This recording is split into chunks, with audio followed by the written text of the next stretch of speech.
Day 14 रात के 2 बजे। मेरे हाथ कांप रहे हैं, मैं अपने फोन देख रही हूँ। इंस्टाग्राम खोल लूं बस एक बार। देखो, मैं तुम्हें सच बताती हूँ, 90 डेज सोशल मीडिया से दूर रहना ना सबसे मुश्किल काम है, और जो मैंने किया है आज मैं तुम्हें बताऊंगी कि एक्चुअली हुआ क्या था। The goods, the bad and the ugly truth जो कोई नहीं बताता। तो अगर तुम भी एडिक्टेड हो ना, तो ये वीडियो तुम्हारी लाइफ चेंज कर सकती है। So let's go. चलो थोड़ा पीछे चलते हैं। 3 महीने पहले की बात है कि मैं एक एवरेज कंटेंट क्रिएटर थी, अभी भी हूँ। 6 से 7 घंटे फोन पे, Instagram scroll, Twitter drama, YouTube watch, WhatsApp group, non stop. और मुझे पता भी था कि ये प्रॉब्लम है, क्योंकि जब भी मैं काम करने बैठती थी तो उसके 5 मिनट बाद ही फोन देखने लगती थी। बुक पढ़ने की कोशिश करती थी और 2 पेज के बाद ही मेरा इंस्टाग्राम खुल जाता था। मैं फैमिली के साथ बैठी होती थी, लेकिन मेंटली मेरा दिमाग अभी भी रील्स में खोया होता था। और सोने से पहले वो 5 मिनट का स्क्रॉल ना 2 घंटे में बदल जाता था। और सबसे बड़ी प्रॉब्लम कि मुझे लगता था ना कि मैं प्रोडक्टिव हूँ, कि मैं इंडस्ट्री रिसर्च कर रही हूँ, कंटेंट ढूंढ रही हूँ, नेटवर्किंग कर रही हूँ। बट एक्चुअली मैं सिर्फ टाइम वेस्ट कर रही थी। और फिर एक दिन ना मेरी मम्मी ने मुझसे पूछ ही लिया कि बेटा, लास्ट टाइम कब था जब तू फुल्ली हमारे साथ प्रेजेंट थी बिना अपने फोन के। और यार, उस दिन मैंने रियलाइज किया कि मैं फिजिकली तो प्रेजेंट थी लेकिन मेंटली एब्सेंट थी। और उस दिन मैंने डिसाइड भी कर लिया कि मुझे 90 डेज का ना कंप्लीट सोशल मीडिया डिटॉक्स करना है। No Instagram, no Twitter, no Facebook, only WhatsApp, वो भी इंपॉर्टेंट मैसेजेस के लिए। इजी लगता है ना भाई, मुझे भी ऐसा ही लगा था। लेकिन ये 90 डेज सबसे ब्रूटल 90 डेज थे। चलो बताती हूँ क्या क्या हुआ। पहले 2 दिन ना चीजें तो बिल्कुल पीस ऑफ केक जैसी लग रही थी। मैं सोच रही थी कि यार इतना इजी है, मैंने ऐसे इतना बिल्डअप ले रखा है कि एप्स डिलीट कर दिए, फोन को ब्लैक एंड व्हाइट मोड पे डाल दिया, नोटिफिकेशन ऑफ कर दिए, बिल्कुल रेडी थी मैं। लेकिन तीसरे दिन से ना वियर्ड चीजें होने लगी कि मैं ना अपना फोन ना पॉकेट में रखती हूँ, तो मुझे थोड़ी थोड़ी देर बाद ऐसा लगता था कि किसी ने ना मुझे मैसेज किया है। और जब मैं फोन चेक करती थी तो कुछ ऐसा नहीं होता था। और मैंने देखा कि इस चीज को ना फैंटम वाइब्रेशन सिंड्रोम कहते हैं। इसमें तुम्हारा ब्रेन नोटिफिकेशन से इतना यूज टू हो जाता है ना कि तुम इमेजिन ही करने लगते हो कि तुम्हें किसी ने भेजा है कुछ, लेकिन ऐसा कुछ नहीं होता है। और ऑकवर्ड मूवमेंट की बात करें तो वो तो बहुत ही थे। मतलब तुम लिफ्ट में खड़े हो, हर कोई तुम्हारे आसपास स्क्रॉल कर रहा है और तुम सिर्फ दीवार को घूरे जा रहे हो। रेस्टोरेंट में बैठे हो, खाने का वेट कर रहे हो, सब फोन पे लगे हुए हैं। और मैंने 15 बार पढ़ चुकी हूँ। पर असली मुश्किल ना यार 5th डे से शुरू हुई थी। मुझे ना सोच सोच के एंजाइटी हो रही थी कि मतलब मैं कहीं कोई इंपॉर्टेंट न्यूज मिस तो नहीं कर रही हूँ, या लोग मुझे भूल तो नहीं गए, या मेरे फॉलोअर्स तो डिक्रीज नहीं हो रहे हैं, या कोई अच्छी मीम आई होगी लेकिन मैं उसे देख नहीं पा रही। 7th डे की रात तक ना मैं बिल्कुल ही रेस्टलेस हो चुकी थी, मुझे नींद नहीं आ रही थी। मेरा फोमो इतना स्ट्रांग हो गया था ना कि मैंने ऑलमोस्ट लैपटॉप खोल के उस पर इंस्टाग्राम वेब खोल ही लिया था। लेकिन मैंने ऐसा नहीं किया, क्योंकि मुझे समझ आ गया था कि ये एक एडिक्शन है और विड्रॉल के सिम्टम्स ना यार नॉर्मल होते हैं। ड्रग एडिक्ट के जैसे होते हैं ना, बिल्कुल वैसे ही स्कैरी बट ट्रू। और इस पे एक हफ्ते ने ना मुझे ये तो दिखाई दिया कि यार मैं अपने फोन पे कितना डिपेंडेंट थी। मतलब फोन के बिना खाली टाइम में करना क्या है यही मुझे नहीं समझ आ रहा था, और ये शॉकिंग था मेरे लिए। और फिर आई वो रात, डे 14 2 AM, जिसका जिक्र मैंने शुरुआत में किया था।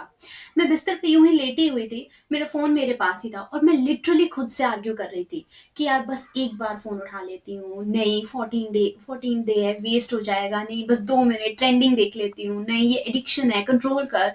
और इतना टाइम खुद से आर्ग्यू करने के बाद ना मैंने सोचा कि अपना फोन उठा के ना दूसरे कमरे में ही रखाती हूँ, और मैंने रख दिया और आके थोड़ा बहुत फोर्स करके खुद को सो गई। और जब मैं सुबह उठी तो ना मुझे एक रिलीफ हुआ, जैसे मैं जीत गई खुद से।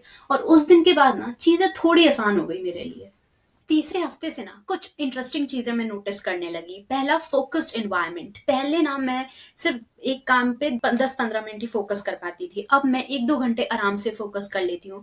बुक पढ़ती हूँ तो अब मेरी बुक की पढ़ने की जो स्पीड है वो भी अच्छी हो गई, मेरा कंसंट्रेशन अच्छा हो गया। ऐसा नहीं था कि पहले मैं बहुत धीरे धीरे पढ़ती थी, नहीं, पहले भी मैं एक महीने में ऑलमोस्ट 3 से 4 बुक पढ़ लेती थी। लेकिन अब जब मैं पढ़ती हूँ ना तो मुझे ऐसा लगता है कि मेरा कंसंट्रेशन बहुत अच्छा है, इधर उधर ध्यान नहीं जा रहा है, मैं जो पढ़ रही हूँ उसी पे ध्यान है 100% मेरा। और अगर 2-3 साल पहले की बात करो तब तो एक बुक पढ़ने में पता नहीं महीनों ही निकल जाते थे। दूसरा, स्लीप क्वालिटी। पहले रात को 12-1 बजे सोना फोन चला चला के, फिर वही सुबह 8-9 बजे उठना, और फिर भी शरीर थका हुआ ही रहता था। अब डिटॉक्स की वजह से रात को 11 बजे सो जाना, सुबह 6 बजे उठ जाना, और जो बॉडी है वो भी फ्रेश फील करती है। ब्लू लाइट का इतना बड़ा इफेक्ट था कि ना मेरी लाइफ में, जो मैंने काफी अंडर एस्टिमेट किया।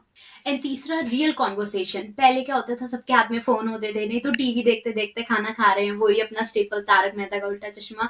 लेकिन अब जब ये डिटॉक्स शुरू किया तो मैंने छोड़ दिया ये सब, तो मेरी फैमिली ने भी छोड़ दिया।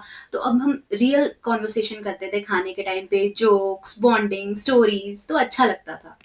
पर यार सब कुछ जो है ना इतना परफेक्ट नहीं था। फोमो मुझे अभी भी हो रहा था कि मतलब इवेंट्स मिस हो रहे हैं, फ्रेंड्स की stories, reels, then industry trends, news, सब कुछ मिस हो रहा है। मुझे लग रहा था कि यार मुझे इंस्टाग्राम पे होना चाहिए, ये कैसे पॉसिबल है।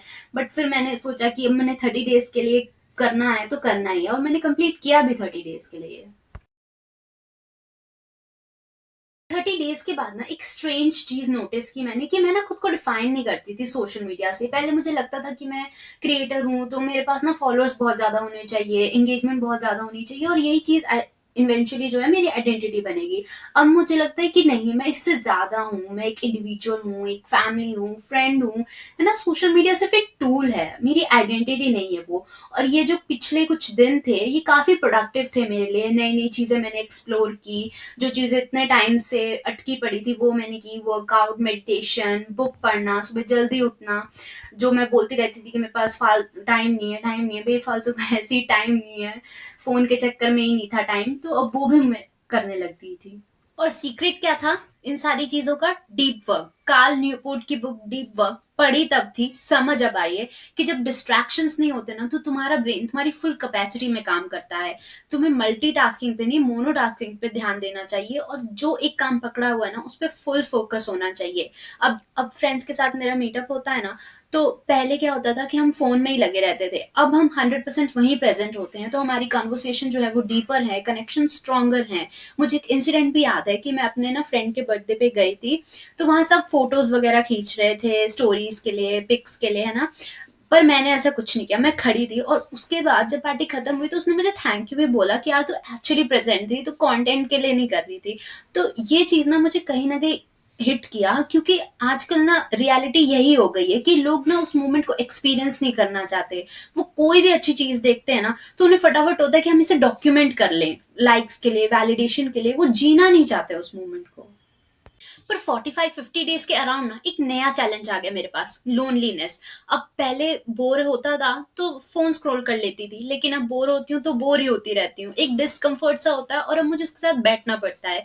बट कहीं ना कहीं यार ये ना अनकंफर्टेबलनेस जो थी ना ये जरूरी भी थी, क्योंकि इसी डिस्कम्फर्ट ने ना मुझे फोर्स किया कि मैं नई नई हॉबी सीखूं, cooking, crochet, languages, real skill और रियल ग्रोथ। तो 60 डे के बाद ना मेरी माइंड क्लैरिटी अलग ही लेवल पे थी, मैं डिसीजन फास्टर ले पा रही थी, मेरे ओपिनियंस जो थे, गोल्स जो थे वो क्लियरर हो गए थे, मैं फ्यूचर बेटर प्लान कर पा रही थी। सिर्फ इसलिए क्योंकि अब ना सोशल मीडिया का नॉइज नहीं था मेरे पास, मैं 100 लोगों के जो ओपिनियंस थे वो नहीं सुन रही थी पूरे दिन में, या मैं कंपैरिजन नहीं कर रही थी बहुत ज्यादा, मैं सिर्फ खुद पे फोकस कर रही थी। और अराउंड 75th डे के ना मैंने ये नोटिस किया कि यार सोशल मीडिया ने ना मुझे कंज्यूमर बना दिया था, कि मतलब इतना मैं क्रिएट नहीं कर रही थी जितना मैं कंज्यूम कर रही थी। मैं अपनी लाइफ को दूसरों के साथ कंपेयर कर रही थी और खुद की नहीं सुधार रही थी। मैं उनका कंटेंट कंज्यूम कर रही थी, अपने पे ध्यान नहीं दे रही थी। और इस टाइम पीरियड में ना मुझे ये मतलब ट्रू क्रिएटर बना दिया कि यार अगर मुझे लिखना है, मुझे कुछ क्रिएट करना है, वो खुद के लिए करना है, वैलिडेशन के लिए नहीं करना है। बॉडी में भी कई चेंजेस आए, थोड़ा सा मैंने वेट लूज किया, हेल्दी खाना शुरू किया, मेरी आईज पे लेस स्ट्रेन आया, जो फ्रीक्वेंट हेडेक्स मुझे होते थे वो नहीं होते अब, ठीक है। और एनजाइटी लेवल मेरे कम हो गए थे, क्योंकि यार जब भी नोटिफिकेशन आता था ना एक एनजाइटी से रहती थी कि यार क्या है, कुछ इंपॉर्टेंट तो नहीं है, अब रिप्लाई करना पड़ेगा। अब ऐसा कुछ नहीं था, स्टिलनेस, कामनेस, सब कुछ सही था। और सोशल मीडिया ने यार एक्चुअली तुम्हारे डिप्रेशन का कॉज बन सकता है, और इस रिसर्चेस ने भी प्रूव किया है, क्योंकि वहां पे मतलब हम कांस्टेंट कंपैरिजन करते रहते हैं, अनरियलिस्टिक स्टैंडर्ड्स हम सेट कर लेते हैं, फेक हाईलाइट रील्स देखते रहते हैं हम दूसरों की लाइफ की, जो शायद सच भी नहीं होते हैं। और जब ये सारी चीजें हट जाती है ना, इस एक्सपोजर से आप दूर हो जाते हो, तो आपकी जो मेंटल हेल्थ है वो अपने आप इंप्रूव होने लगती है। और लास्ट वीक ना यार काफ़ी इंटरेस्टिंग था। मैं काफ़ी नर्वस थी कि यार मैं जाऊँगी वापस तो कहीं मैं फिर से एडिक्टेड ना हो जाऊँ। इसीलिए ना मैंने कुछ स्ट्रैटेजीज़ बनाए, कुछ रूल बनाए कि दिन में सिर्फ़ 30 डेज़ में स्क्रॉल करूँगी, वो भी डूम स्क्रॉलिंग मुझे नहीं करनी है, पर्पसफुल स्क्रॉलिंग मुझे करनी है, जो मेरी हेल्प करे सोशल मीडिया में आगे बढ़ने में। पूरे हफ्ते में 1 दिन ऐसा होना चाहिए जिस दिन मैं बिल्कुल भी सोशल मीडिया टच ना करूँ। रात को सोते हुए मेरा फ़ोन मेरे पास नहीं होना चाहिए, मुझसे दूर होना चाहिए। और ये सारे रूल ना बिना इम्प्लीमेंट किए मैं वापस नहीं आना चाहती थी। 91st डे मैंने ऐप इंस्टॉल किया, लॉगिन किया, वहाँ बहुत सारी नोटिफ़िकेशन थी, ओवरवेलमिंग। बट पता है इंटरेस्टिंग पार्ट क्या था? कि मुझे परवाह ही नहीं थी। जितना मैंने सोचा था ना कि मैं केयर करूँगी, उतना कुछ था ही नहीं। मैंने चेक भी किया, कुछ इम्पोर्टेंट नहीं था, दुनिया वैसे ही चल रही थी, कुछ ऐसा फ़र्क नहीं पड़ा था और ये बिल्कुल भी स्कैरी नहीं था मेरे लिए, काफ़ी लिबर्टिंग था। तो परमानेंटली क्या चेंज हुआ? पहला मेरा फ़ोन के साथ मेरा रिलेशनशिप कि अब मैं मास्टर थी, वो नहीं। अब फ़ोन ना मेरे लिए एक टूल जैसा रह गया था। मैं कंट्रोल में थी, मेरा फ़ोन कंट्रोल में नहीं था। दूसरा मेरा अटेंशन स्पैन पहले 10-15 मिनट में ही जो था डिस्ट्रैक्शन पकड़ लेता था मुझे, बट अब नहीं, अब मैं डीप वर्क करना सीख गई थी और ये ना एक सुपर पावर है यार आज के वर्ल्ड में। तीसरा रियल वर्सेस वर्चुअल। पहले ना वर्चुअल वैलिडेशन बहुत इम्पोर्टेंस रखती थी लाइफ में कि यार लाइक्स चाहिए, कमेंट्स चाहिए, फॉलोअर्स चाहिए। अब रियल वैलिडेशन जो है ज़्यादा इंपॉर्टेंट लगती है कि ग्रोथ चाहिए, रिलेशनशिप्स अच्छे हों, स्किल्स डेवलप करें।